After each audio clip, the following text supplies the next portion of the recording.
Coach Cass, and this is my husband, Andy.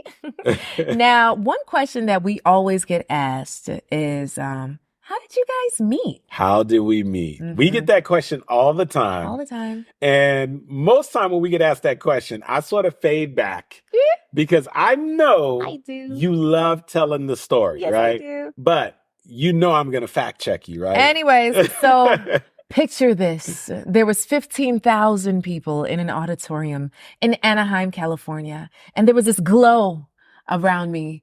And then Andy found himself attracted to me, and he had to touch the hem of my skirt. Like, I don't know why you tell that story. No one is going to believe that story. I'm telling you, it's right? the truth. No one's going to believe that. It's true, but not true like that, right? So we're both... Did you find me amongst 15,000 people? Yes, I did. But there was not a glow, and I was not touching the hem of your dress. Listen. Tap, tap. Okay, so what's crazy is we're in Anaheim, California for this big direct sales conference. Yes. And somehow, some way, we end up running into each other and we strike up a conversation. But there's something crazy we discovered during the conversation. What did we discover during the conversation? We're both living in Florida. Which, just to clarify, we're in Anaheim, California. Right. There's 15,000 people there. We meet each other in California. Beautiful. And I'm assuming, I don't know where you're from. I'm thinking she's from New York. She's from Houston. She's from whatever. And then you say, I'm from Florida. I'm like, from Florida? I'm from Florida, right? And so somehow, some way, we ended up exchanging telephone numbers. Now, I'm pretty sure you asked me for my number, you know, because I'm that kind of debonair kind of guy. You probably were like, can I get your number so I can stay in contact with you? What kind of foolishness? Because you're so debonair. Are you telling these people? No, I did not ask you for your phone number. You probably did ask. You probably so don't remember. bootleg. You probably don't remember. But I'm you pretty don't sure. remember either. Let me tell you, my husband is a Kappa man. He is a Kappa man. So, you know, once he gets his ego to come on down. So I'm pretty sure you asked me for my telephone. Definitely did not ask for the number. Right. Somehow we exchanged telephone numbers. Somehow. Right. And I'm pretty sure you initiated, but we'll leave it there. Right. So we stayed, we stayed in contact.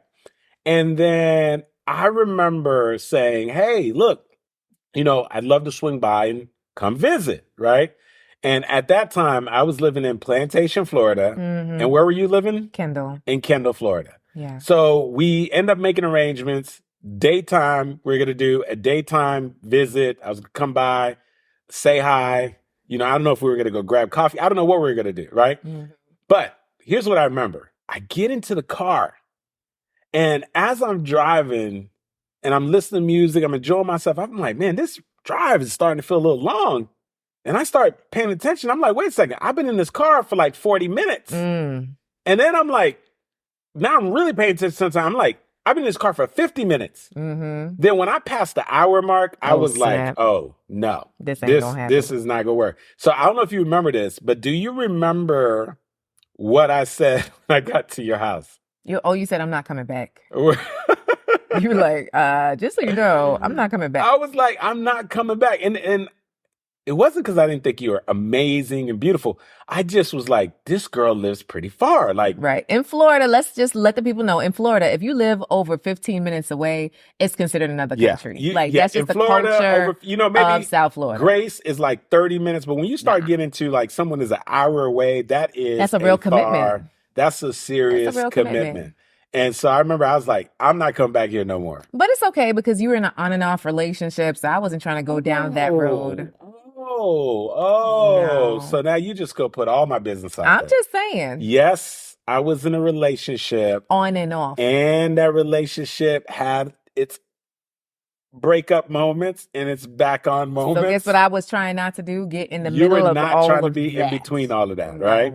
And so we stayed in contact. And most people are so crazy because when we tell them that we've been married for about 10 years, but we've known each other for, since 2004. Yeah, right? They're like, wait, you've known each other for 20 years? And the assumption they make is like, oh, you guys dated all those years? No. We would see each other maybe once, maybe twice a year. Yeah. And typically at a conference, right? And then, but do you remember what what changed everything? Okay, so we met up at a friend's barbecue. Just so happened to both go there in Kendall, all right? In Kendall. Back in Kendall, we both said yes to the event. Message, say yes, right? So we both said yes to the barbecue, and we were there kind of sitting like this the whole entire time. Now, here's the part you don't know what it's like to admit to. So we're at this barbecue. We're having a conversation. Yes. And after a while, I'm like, hey, I know we're cool, but I feel like she's not talking to anybody else at this barbecue but me. Focus. And I'm like, she is really focused right now. Focus. And then I remember you were really close. You were really close in the conversation. So I just said, okay, I'm going to take a little step back. And then I felt like you leaned in more. And I was like, I'm going to take another little step back. I was like, she is very comfortable with being in close proximity to me right now. And she's not talking. I was like, you know what? Maybe, just maybe there's some interest there. Hey, let the interest be known, right? So when you so see Coach what Cass, you like, are you ladies, saying that there was some interest there? There's some interest there. There's some interest there? But okay. you was also talking something good. We ended up talking about what? All business. And people said, can y'all lighten up and have some fun? And we're like, we are having fun. We're like, we're having fun. And that's then we, our fun. wait. But we did break away and have fun because everybody was playing, who makes the Wii? I don't know. The But Wii. everybody was playing the Wii video game. Right. It was a dance competition. Michael Jackson. And me and you danced off to Michael Jackson. I won. We have the video. But I won. We have the video. I got the points. You got the points in the game. I won. But in real life, anybody who sees the video would clearly say that the person who was breaking down the Michael Jackson moves was the one and only Andy Henriquez. Oh, hallelujah. So anyway, after that barbecue, we kept in contact. You know, we talked maybe once a week, you know, that type of thing, getting to know each other. Yeah. It was really cool. And then, man, it was crazy. So I remember we were having a conversation, and now at this point, you were in a relationship. Yeah. And we had the conversation. I was like, hey, what's going on? You're like, oh, well, you know, I'm all right. I was like, wow, well, what's up? What's up? You're like, well, I just, you know, me and my boyfriend broke up. Yeah. And then you didn't sound that sad. You know what I mean? I mean, I'm just saying, you all right. You didn't sound that sad. You know what I mean? And I'm like, oh, her and the boyfriend broke up. I was like, okay. So, what's the thing you always like to say that I said? Listen, y'all, you know what he said? He said, iron sharpens iron. Maybe we should meet up once a month just to talk. Bounce ideas off each other. But it's true, because every time we had conversation, we had great conversation. It was inspiring. At that time, we were both entrepreneurs, but early entrepreneurs, figuring our path, both ambitious and so forth. So I really did enjoy the conversations that we had. And I'll never forget this. It was a Sunday. I was leaving church.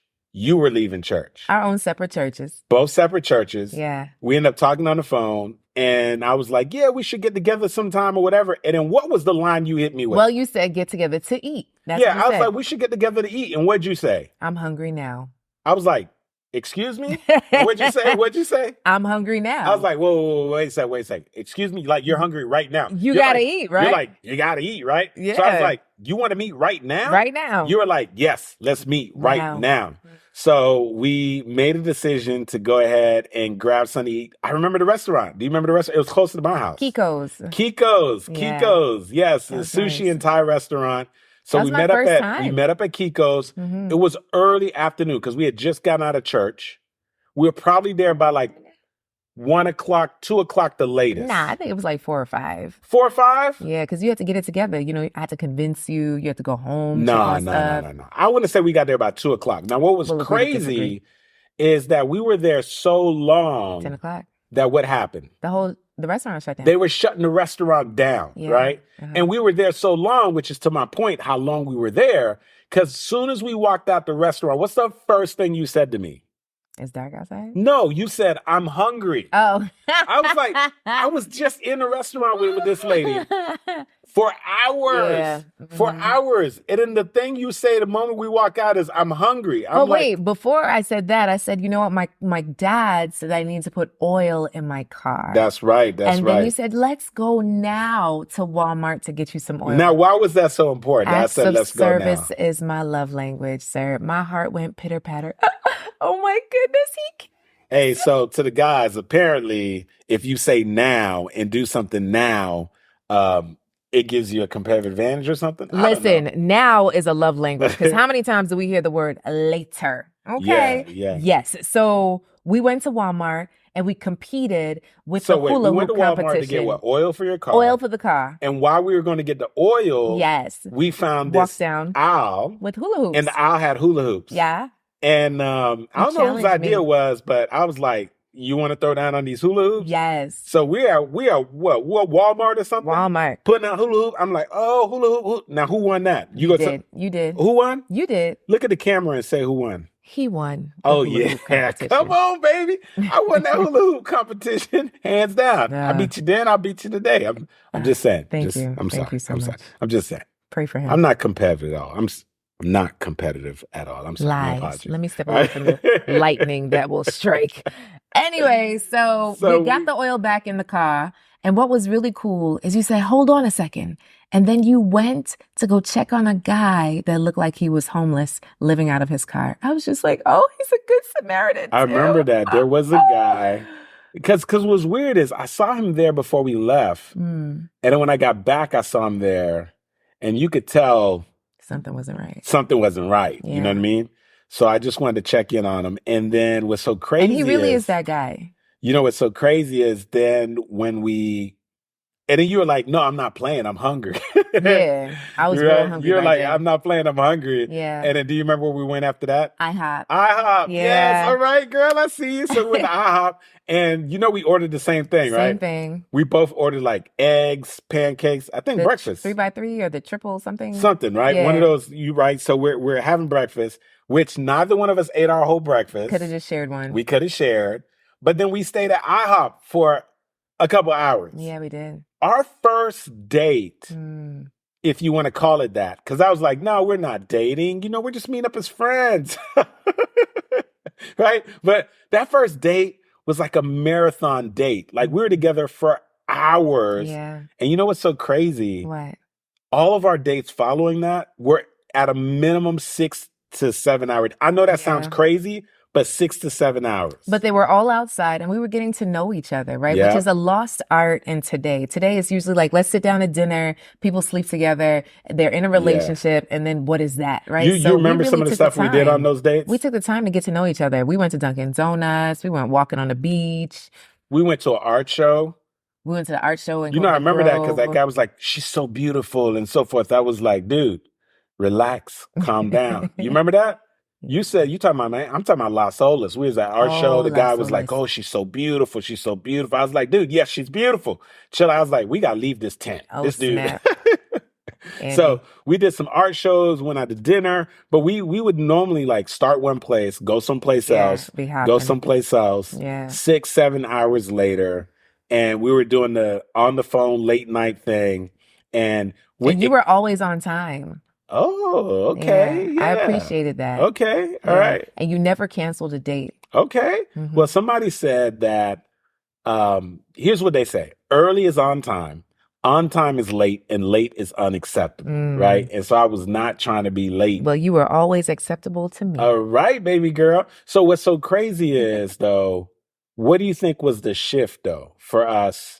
I mean, we're dating, but when do you think we started knowing? Hey, I remember for Valentine's Day, you were like, let's go to our early dinner. And then you brought me like a cornucopia. It kind of looked like one of those flowers that you put on somebody's grave. It was just like one of those really big flower things in a brown basket. I was like, what is this? He was like, this is my friendship flowers because we are friends. I was like, this is very strange. I was afraid of commitment at the time. You know what I mean? But I mean, you knew. You were like, the guy's going out with me on Valentine's Day. He brought me all these flowers. Now, you might have been, were you like, well, why does he want to go during the day instead of nighttime? I mean, we ended up staying. I like a day date. Yeah, we had a long Valentine's date anyway, right? Yeah.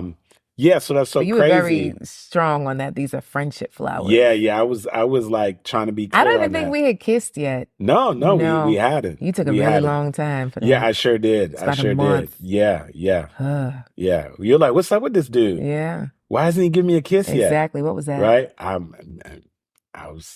I was trying to avoid commitment at the moment. I didn't know. You know what I mean? I was trying to trying to learn from my past transgressions. You were like, what's up with this dude? Yeah.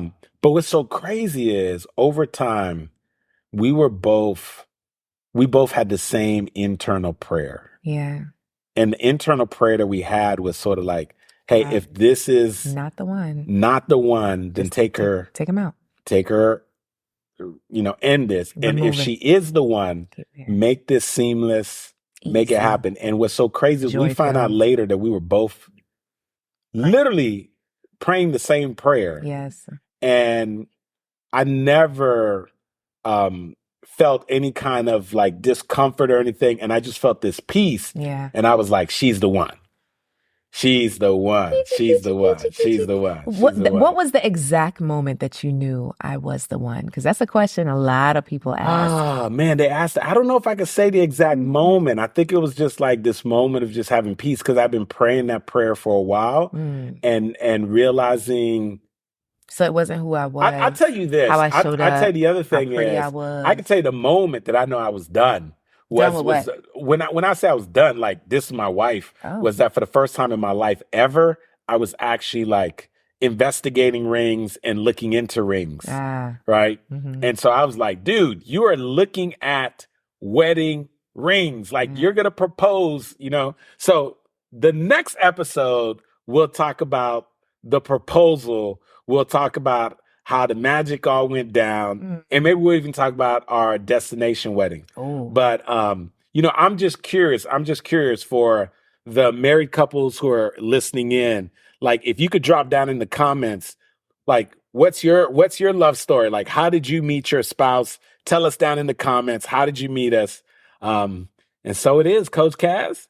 Listen, one thing I'll tell you is that also for my single women, allow this to be a little inspiration for you, that you can meet him at a conference. You can meet him at a barbecue. You can meet him anywhere. But the question is, are your eyes open and is your heart ready?